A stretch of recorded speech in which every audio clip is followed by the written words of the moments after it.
Now it is my great pleasure to introduce Dr. Claire Karekezi, who is a consultant neurosurgeon at the Rwanda Military Hospital. She was the first female neurosurgeon in the country.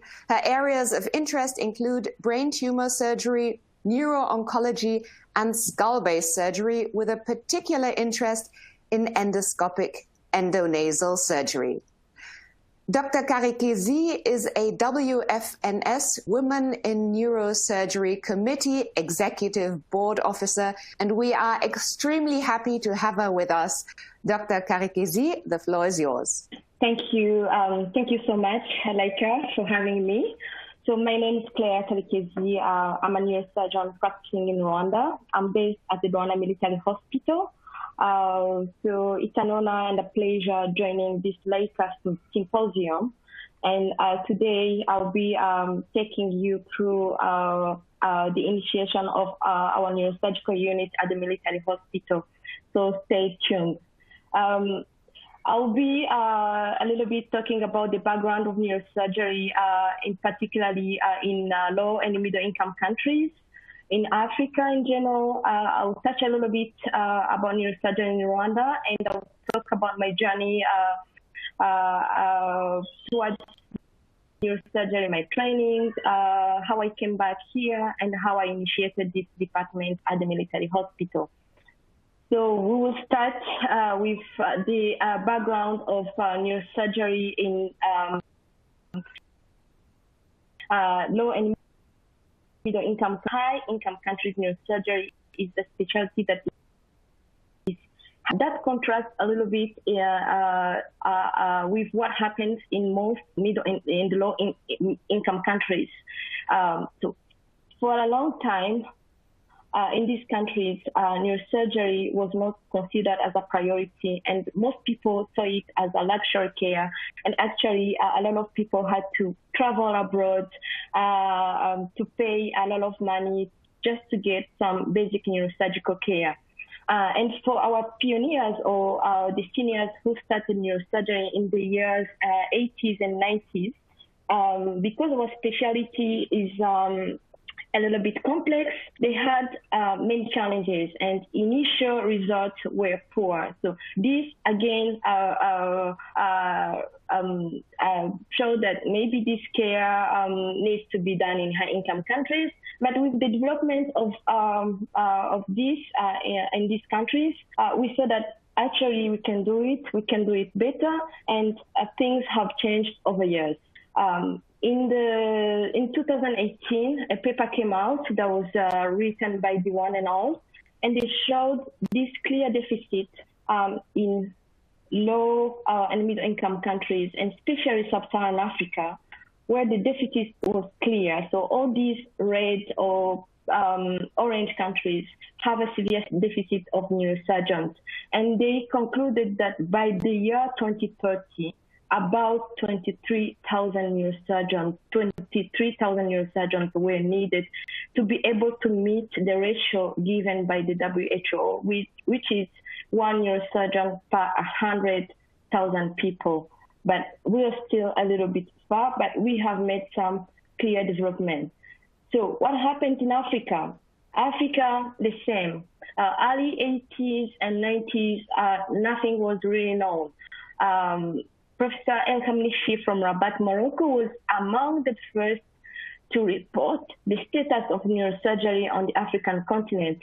And interestingly, on his report that he wrote in 1989, he showed that among 565 neurosurgeons on the African continent, only 79 were practicing in Sub-Saharan Africa, and they only represented 14% of all neurosurgeons. The majority were located in North Africa and some in Southern Africa.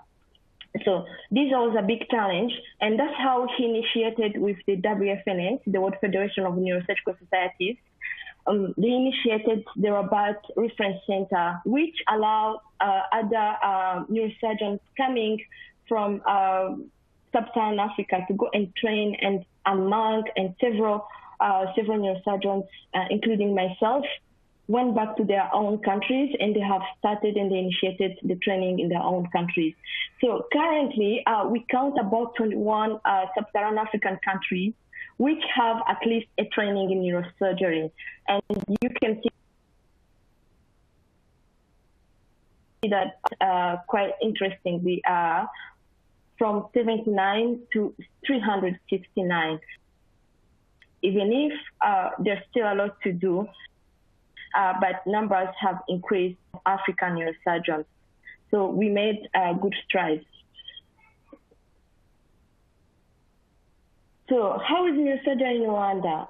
Like any other low and middle income countries, suffered for a clear and big shortage of neurosurgeons. So Rwanda is a small country, east and central located, landlocked country with 26,339 square kilometers, population of 12 million, and is one of the most dense countries. So my country, in the year 2000, from 2007, we only counted about one CT scan. We had one MRI in 2010. And that time, in 2007, we had one neurosurgeon. The other one joined in 2008. So by 2011, we had 2 neurosurgeons for 11 million people. So in 2012, my colleagues, my 2 pioneers, initiated the training locally. And actually, we have 3 neurosurgeons that have been trained locally that joined the team. And we still have some good trainings that will join soon. So by the time I wanted to become a neurosurgeon, that was from 2007 at least, it was impossible to train in my country. So I had to look for a program where I can go and train abroad. And that's how I started emailing Professor Kamnishi.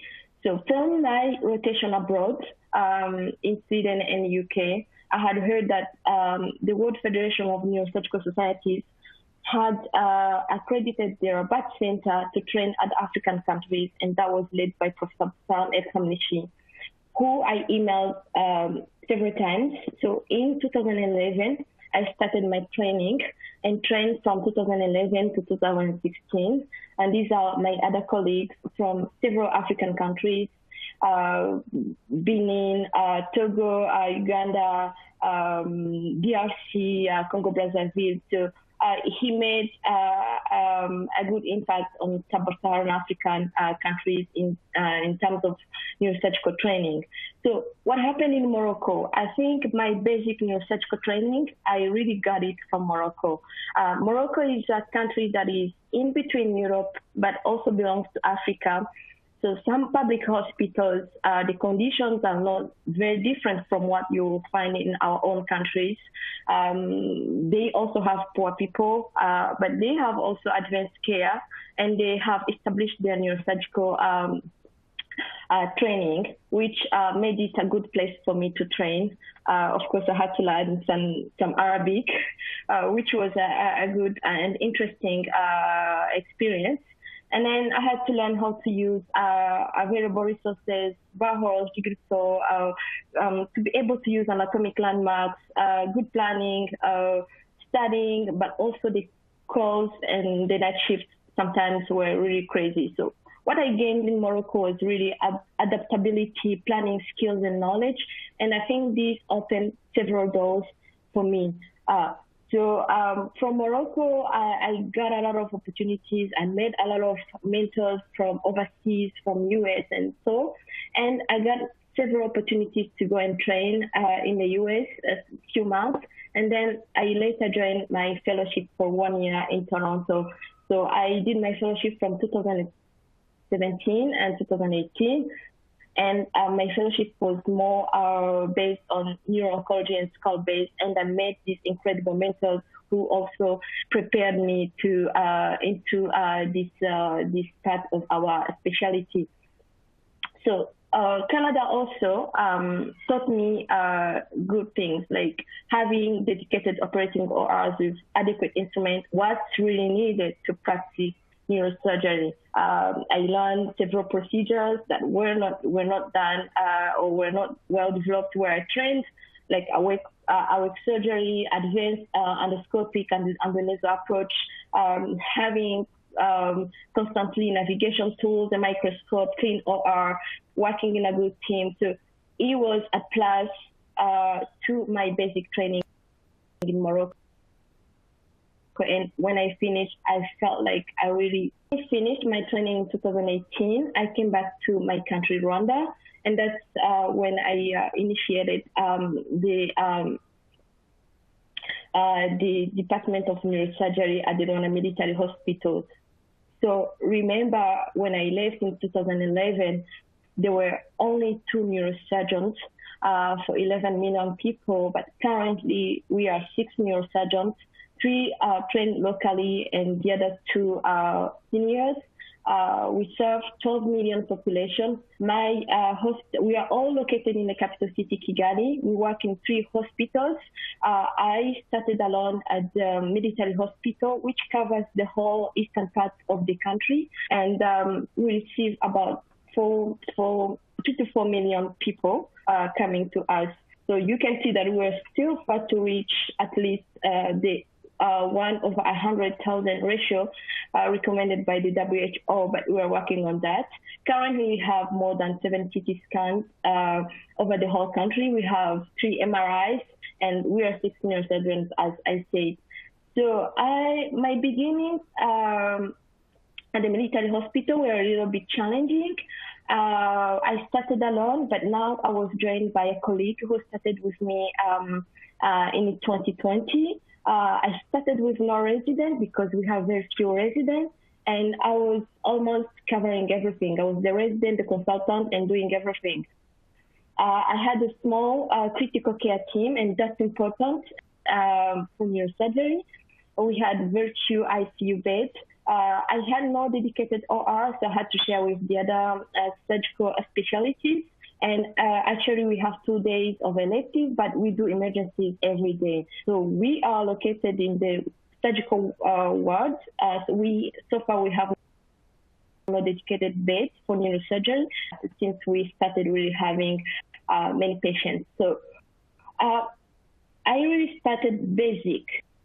This is my first tray of instruments that really had basic instruments. You can see the 2 Hudson braces I was using. I split this set in 2 sets, and we were able to start doing many procedures. So the procedures themselves, they did not come as simple. These are like huge trauma cases, very complicated trauma cases. Even the small brain hemorrhage, they were big, enormous. The brain tumors did not come very small like you see in advanced countries, because people get cared, people get diagnosed on time. So they come huge. So you start doing your practice with a huge meningioma, 7 centimeters, and sometimes it's scary. So I was more worried about starting doing this case alone without having the team that is used to this kind of environment. And I was using basic instruments. You can see here I'm using a jigsaw, and here I'm drilling a borehole with I had some brace, and I in the beginning used an ENT microscope that I abandoned because I had to put some sterile gloves, and the maneuverability wasn't really adequate for me. And I sometimes use NG tube as EVD for emergency to save some lives. But now things have really evolved. This is an EVD that I used, and I was using an NG tube. I used a urinary bag. You can see there is some hair clipper to clamp the EVD. So it was really basic, but it was saving lives. The tumors, as I was saying, like this is one of my first tumors. The meningiomas will not come small. This was easily 5 times 5 centimeters. So you need to have a good anesthesiologist. You need to have a good ICU. You need to have a good post-op care, because everything you can do sometimes can be changed by a small thing. You need to avoid infection. You need to avoid all those small things that can change the outcome of the patient. So I was lucky that my first cases really turned out to do well. This can be challenging for any neurosurgeon anywhere who is not ready for taking it out. You can see this other frontomeningioma. So this time, the environment was getting even more adequate.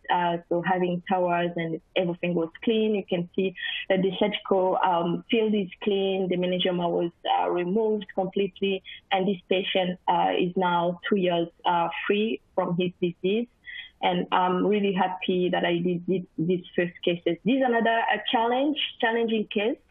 As I did my training in skull base, I also wanted to take my practice and start doing some skull base cases. You can see that this huge sphenoid meningioma was really going a little bit medially. There was some branches of MCA and ICA coming near my view. I was more worried doing this with my loops and my headlights. But I took my courage, and this is a case of a 6-year-old female that I did for 8 hours with my little instruments, but I was able to remove it completely. And to actually, with my loops, sometimes I take pictures because I like to document whatever I'm doing. You can see the good view, this is the internal carotid artery, the mesocerebral artery, and I was seeing the optic nerve and the posterior communicating artery that was seen in the field, and the field was clean, and this patient is doing pretty well. So those were the first cases. So what kind of team I have to support me? So we have 4 emergent physicians who are really, with time, got used to us, and they help very well. So they help with all patients who come through the emergency department, and they know how to clear this patient, and we are in constant communication. So we have 4 anesthesiologists, and we have access to 7, sometimes 8, but specialized ICU nurses, and we have about 7 beds in ICU. So the beds are not dedicated to neurosurgery, but they are most of the time occupied by our patients. So we share them with the whole hospital. So we have radiologists, we have 1 neurology that comes, we have a good pathologist that understands neuropathology. We have a cancer center that is near my hospital, and so we have access to radiation oncologists with whom I collaborate very closely. We have ophthalmology, so they see my patients. They can help me also following them, but we still like some other specialty like endocrinology and so. So how is the local integration? I had trained for 7 years abroad, and then I came back. Obviously, I found a team that is built already. This is one of the senior, the first Rwanda neurosurgeon. He's called Dr. Muneza, and he really initiated the neurosurgery at the Kigali Teaching Hospital. So these are the other 2 neurosurgeons trained locally, and this is Dr. Munyemana, who currently works with me. And it's good to integrate their work and to develop communication and to respect their work, because they have been on the ground, they have been struggling, and they know how, and they can guide you. And sometimes coming from high-income countries and coming back home, I found it a little bit challenging, not having all the needed tools to practice neurosurgery, and neurosurgery is very demanding. So the other thing I thought I was missing a little bit was how about like continuous mentorship and other connections I had. So when I was in Morocco, I easily had 5 professors. We're sitting on a round table, and we're presenting cases, and everyone is discussing, we're giving ideas. They are all knowledge-based decisions. So this I miss, because working alone, and sometimes the last decision come to me. So even if I discuss with my colleagues, I think we still need to develop this kind of environment, having many people and having advanced professors who can help taking big decisions. So I miss the techniques I learned abroad, like awake surgery, endoscopic, and endoscopic surgery. But I'm working towards this because we're working on acquiring endoscopic equipment. But it was also important for me to keep these good connections that I had with this Professor Kamnishi, this Professor Nadia from Morocco. They've been very great mentors. Professor Mark Bernstein, who visited me 2 times already at the military hospital, and every time he traveled with many instruments and he helped me doing some cases. So you can see that continuation and connections have been maintained, and sometimes I discuss with them regarding complex cases, and they are always open to give me their opinions. I also miss sometimes good mentorship with Professor Fred Gentili, who has been a great mentor to me and my other fellow colleagues, but we kept in good contact, and we keep working on how maybe sometimes they can visit, we can meet, and we can keep improving care. So that's important, and that's, I think, what you gain when you train abroad. We have also started building solid collaboration. This is Professor Sébastien Forich from France, and he has been traveling to Rwanda several times, and we've been working on doing underneath skull-based courses and the open skull-based courses. So we just had one last January. That was a very good course, and we're planning to have more in the future. So this is one solid collaboration that is already happening, and it's important to keep this happening. So what's missing and what's needed? I would say almost everything. So you need a system to work with you. You need the staff to work with you. You need space, and you need equipment. Sometimes it's not enough to have just neurosurgeons, to have nurses, or the manpower is not enough if you do not have adequate equipment. The manpower is not enough if you do not have space to practice. So, and the system has to understand that, and that's something that goes together. We have also to learn how we can have practical and cost-effective solutions. For instance, implants and neurosurgical equipment are still very expensive, but we can look for local solutions to help us giving care to our patients. Progression, mentorship, academia are also important, and we need to keep raising awareness. This care is needed. It's not a care for high-income countries only. This is a care that is needed anywhere, everywhere, and to anyone. So, and neurosurgery needs to be positioned as a key member of global health. I don't see why it should be practiced in high-income countries, and people keep dying in low-income countries. And that's why maybe we're here. We're trying to keep things changed. The other thing I wanted to touch a little bit is, I think I a little bit talked about it, is the modern surgical equipment are a little bit expensive.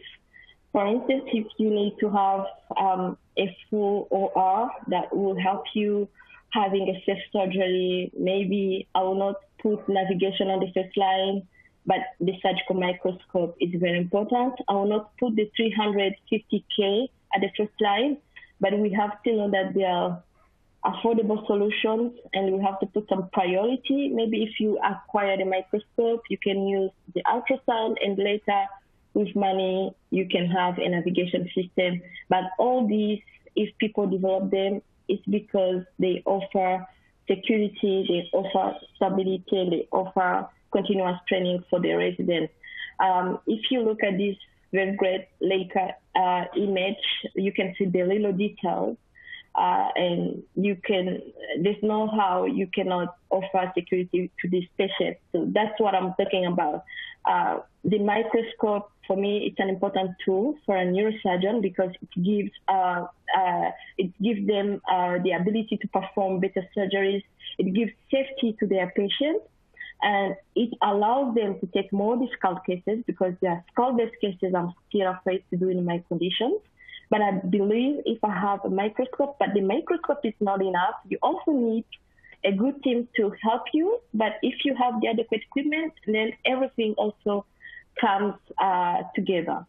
So we need to work closely with the manufacturer and see if we can have good equipment manufactured for low and middle income countries that are easy to use, that are maintained consistently, because if we have them and they are broke the next day, then it doesn't make any sense. So we need to maintain them as well. And I also think that the manufacturer needs to come to the field evaluation. They need to come and see what's really happening there. What do they need? How can we help them to afford this kind of equipment, and work with them closely on the affordability? So if I go on the way forward, we can see that healthcare will still need a lot to function. We need infrastructure, we need training, but technology has been important in advancing healthcare. And we know that million people worldwide have potential treatable brain, spine lesions. These include hydrocephalus, infection, epilepsy, brain tumor, stroke, and so and so. And to address this, as I was saying, we need manpower, we need training, we need tools, we need collaboration. And I think we can keep working closely to this. So I think probably that was all that I had to tell you. I'm keen to take any comments, any questions, and thank you, Leica, for having me. I really appreciated this invitation, and I hope that I responded to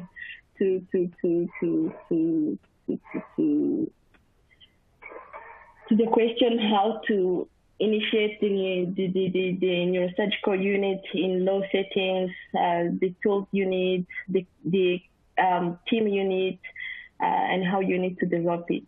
Thank you.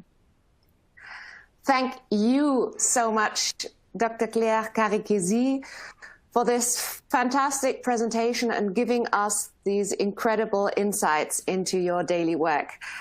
And congratulations on your extremely impressive and brave journey towards neurosurgery. Dr. Karekezi, you mentioned a few minutes ago that technologies in the operating room are essential and that surgical microscopes could be of great support in operating patients.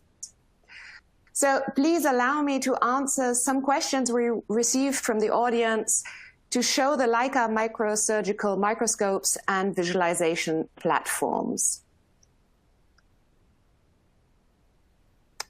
So just, this is the right page.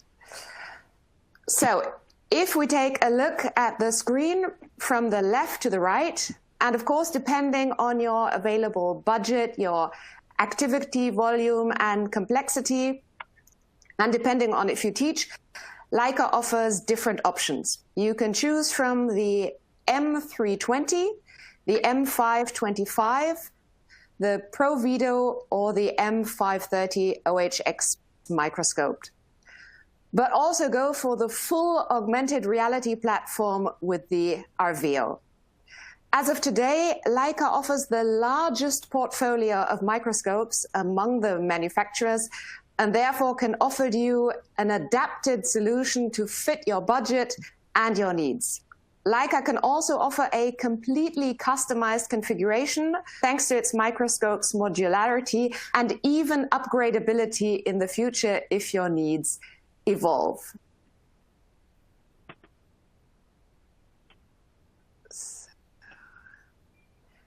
The availability of products or features may depend on local registrations. So depending where you are based in the world, we recommend that you connect to Leica to check for the availability in your personal region. Oh, no. So. Also, Leica can operate directly in your country or through a channel partner. So here again, please feel free to contact Leica to get in touch to learn more about their solutions. So much to the technology. We would like to now head into our Q&A session. And let's take a look at the questions that you posed into the Q&A session. So can we have the first question on the slide? Yes. Dr. Karekezi, in average, how long does it take to your department to acquire a new system? So a new system of what? Of a microscope, of equipment? It's not clear. Maybe he can give us few information. Maybe you could explain both aspects of the equipment.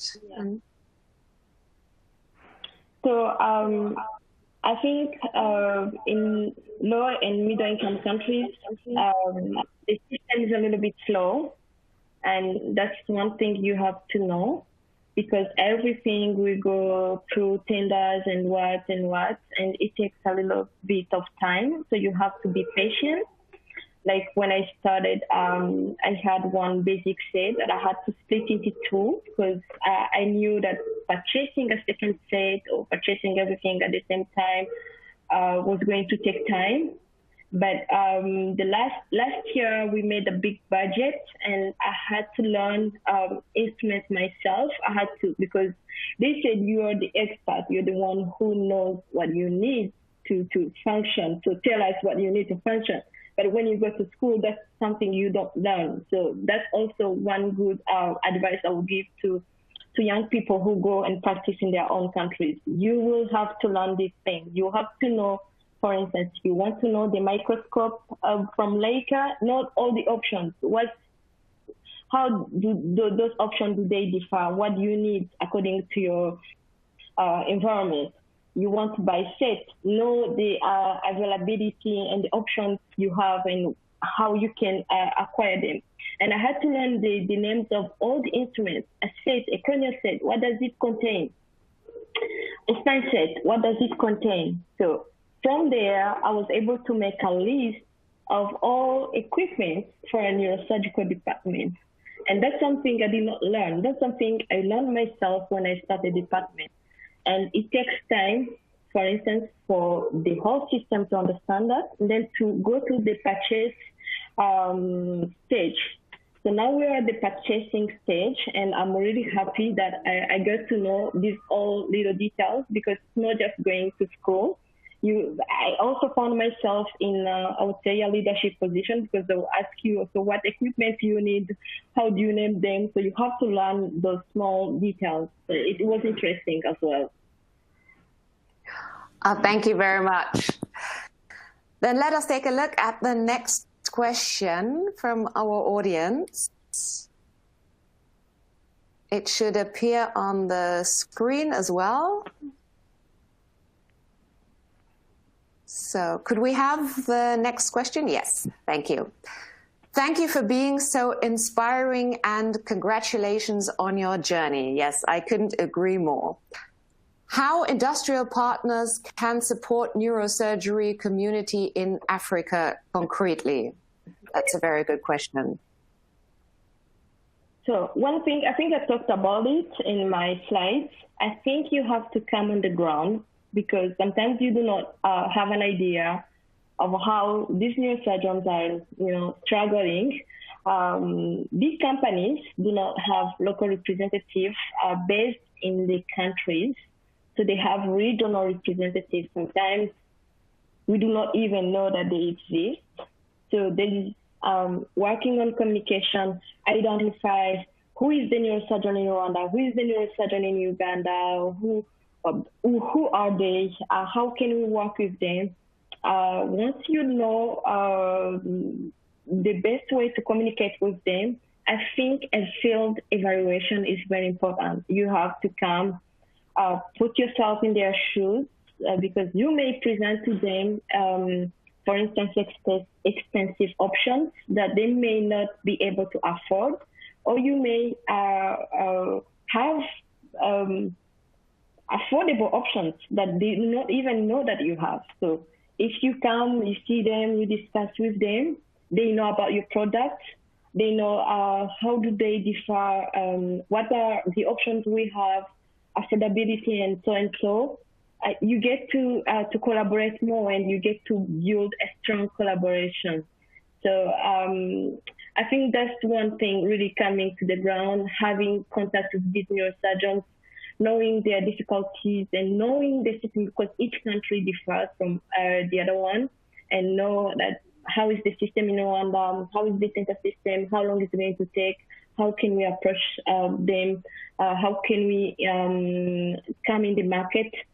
So it's important to learn those little details for the manufacturer. Thank you very much. So then we're hoping for great connections being formed today.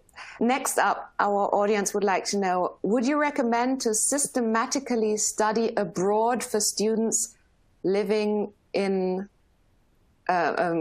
countries such as where you grew up? Well, so would you suggest that they follow your path? Mm-hmm. That's a very good question. Sorry. I did it because I had no option. I believe if I had a training in Rwanda, I would have ended up training here like my colleagues did. And they are really great. They are very well trained, and they are good surgeons, and they have good hands-on, because you are young and you have a lot of patience. But there's one thing you get from well-established department, maybe we haven't gotten so far in low and middle-income countries, is that the systems are already built. So, for instance, if I take Morocco, as I said, even if it's an African country, but it's an advanced country, where neurosurgery started many years ago. So in my department, I wasn't just alone like I work alone. There were more than 5 professors. I'm saying like 3 full professors, 4 associate professors, at least 2 assistant professors. So you have chief residents, senior residents, junior residents. So everyone has his role and his responsibility, and everyone adds something on your training. Not only that, the only thing that we haven't gotten, like neurosurgery, is very broad. It's not just brain. So you have many subspecialties. You have vascular neurosurgery, you have functional neurosurgery, advanced spine, complex spine. So all those are important to learn as a neurosurgeon. You cannot only take trauma and tumors. You're not fully trained. I'm saying you need the broad exposure to the whole neurosurgery, and sometimes the only way to get it is to be in a well-established system. In low and middle-income countries, we are working on that. That's why also I was saying that academia is important. It's important that we started having training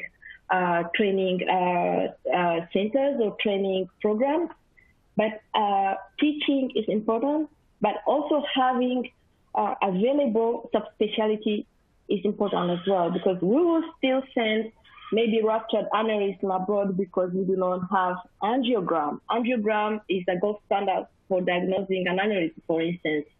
So if you do not have it in a country, then you do not have that kind of training.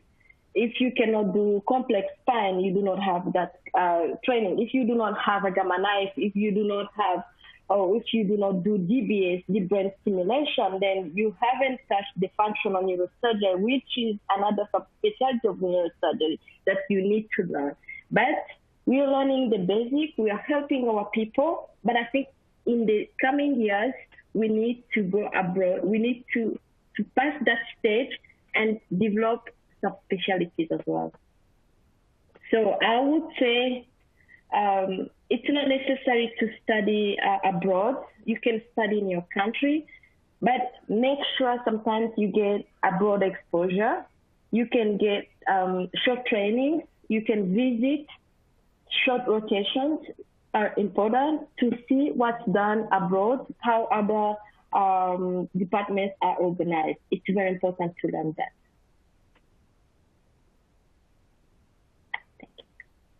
Thank you very much. Then let's take a look at our final question. In remote areas, how the technology can help surgeons to work efficiently? They can, absolutely they can. Here, one thing that came to my mind are those small portable ultrasounds. So you know that some companies are developing small, for instance, ultrasounds that can diagnose, like, let's say, pleural effusion, acute abdomen. So that's technology helping in remote areas.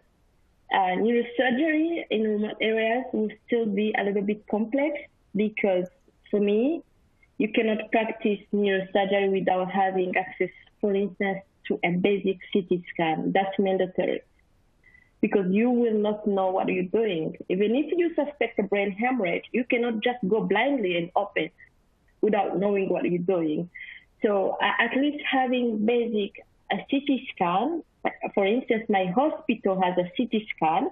The MRI is not located at my hospital. I'll still send the patient to do the MRI outside. I'll still get the MRI results on time, but it does not prevent me from practicing neurosurgery. So I think one thing that is needed in remote areas for neurosurgery, for instance, at least is a CT scan, having a CT scan.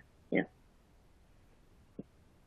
Well, thank you so much once again, Dr. Karekezi, for ending our summit with such an inspiring presentation and giving us these valuable insights. Dear viewers, dear audience, I would like to thank you, of course, as well for your participation. Thank you so much for tuning in today. I'm sure you are taking away a lot of great learnings. Today, this was our final session of the Leica 2021 Online Neurosurgical Visualization Summit. You can see that there were a lot of fantastic sessions, and please note that they will be on demand. So if you see that there were a couple of sessions that you would like to catch up on and gain more great learnings, then you are very welcome to check them out and to have a look at the sessions on demand. I would now like to hand over to some closing remarks to Dr. Karekezi before we end the entire summit. Thank you so much. Thank you so much, Leica, for having me today and having me closing this session. It was an honor for me, and it was a fantastic day to share my little experience. I know I'm still young in my practice, but I would like to call upon on young people from low and middle income countries who want to specialize in neurosurgery, not to be afraid to take it as a challenge. You know, they can do it, and it's a great specialty. And I am looking forward to evolve with Leica or some other companies, and to really have technology included in our daily care in the future. So it has been a great pleasure being here. Thank you. Thank you so much for being such a fantastic role model. And at this point, I would like to thank each and every speaker who made this summit an inspiring, insightful experience, and for showing us your vision of the future of neurosurgery. It was my honor and my pleasure to be your host. I gained a lot of great learnings, as I'm sure that you did as well. And hopefully you have found new inspiring connections. And I wish you the best of success on your path in transforming the lives of patients around the globe. I would like to thank all our viewers and our audience for being with us. And I wish you all the best and have a fantastic and remaining day. Thank you very much.